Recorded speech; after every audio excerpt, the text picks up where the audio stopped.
Magandang hapon guys. Nining hapon nun. Ako kamo nga binabati. Magandang hapon po sa atin pong lahat. Magandang hapon din po sa atin pong mga kapatid dyan. At saka sa hapong ito, pahintulutan nyo muna ako na mag-share ng maiksi ng salita ng atin pong Panginoon.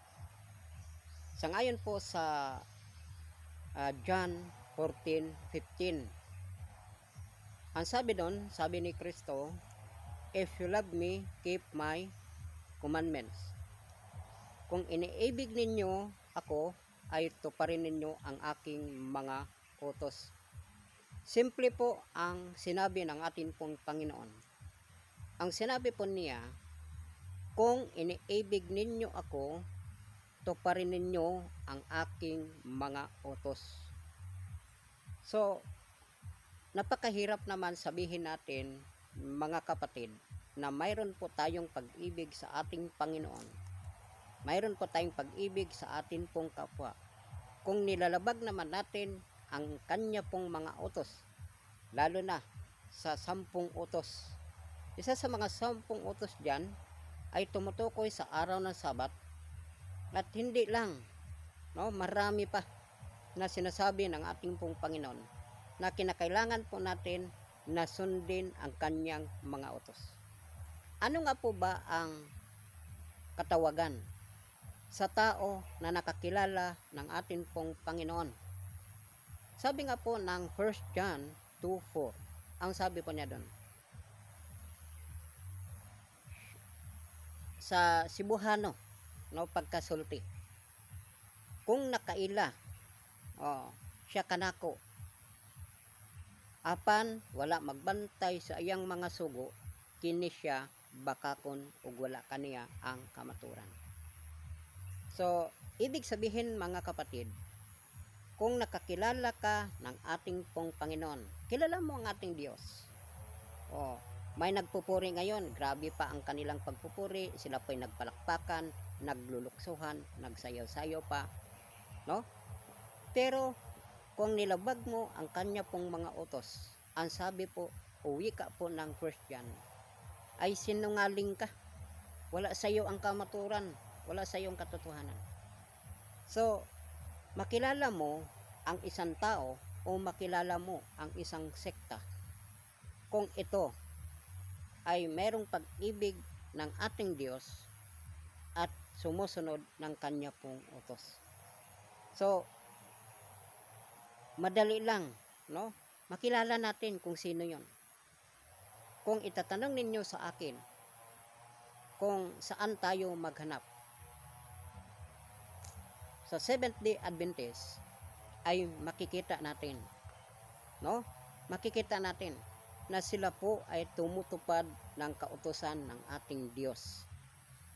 Mga kapatid, mga kaibigan natin dyan, sa mga hindi pa nakakaalam ng katotohanan, suriin po natin ang salita ng ating pong Panginoon.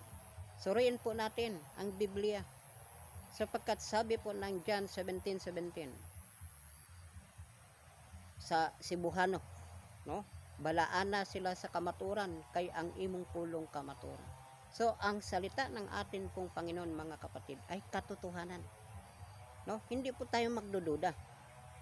Alisin po natin sa atin pong isipan yung pagdududa natin sa Biblia.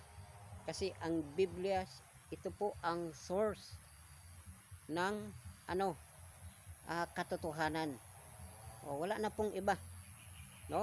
Kung sino po bang nagsasabi ngayon na sabi nila na ang source ng katotohanan ay ang simbahan, hindi po yan. Maling-mali po yun.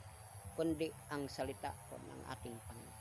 So kaibigan, kapatid, sa hapong ito, ang John 14:15, isa-isip po natin, isa puso po natin, na ang sabi doon, kung ako'y inyong iniibig, ay tuparin ninyo ang aking mga utos. So, ibig sabihin mga kapatid, kailangan po natin na sundin kung ano po ang utos ng atin pong Panginoon. Hindi po tayo mag-aalinlangan.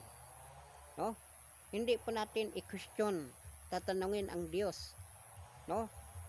Oh, minsan marinig natin ay huwag kayong maniniwala sa Seventh-day Adventist, huwag kayong maniniwala sa Sabadista, sapagkat ang sabi nga nila ay ang Sabadista daw ay sumunod sa daang tipan, no? Lumang tipan. Hindi po, kapatid, mali po 'yan, no? Ang Seventh Adventist sumusunod lang kung ano ang utos ng ating Panginoon. Tulad nga po ng sabi ng Exodus, huwag kang magkaroon ng ibang Diyos, huwag kang gagawa ng larawan, huwag mong babanggitin ang pangalan ng Diyos ng Panginoon sa walang kabuluhan. O, alalahanin mo ang araw ng Sabat upang ingatan ng banal. Igalang mo ang iyong ina at ang ama. Huwag kang papatay, huwag kang mangangalunya, huwag kang magnakaw, huwag kang mag-iimbot, no? Huwag kang magsaksi ng kasinungalingan. So, yan mga kapatid, no? Kailangan po natin yan sundin. Ang Seventh Adventist nagtuturo lang kung ano ang nakasaad sa Biblia, at ang Seventh Adventist sumusunod lang kung ano ang sinabi ng banal na kasulatan. Maraming salamat. Purihin po natin ang Diyos sa hapong ito.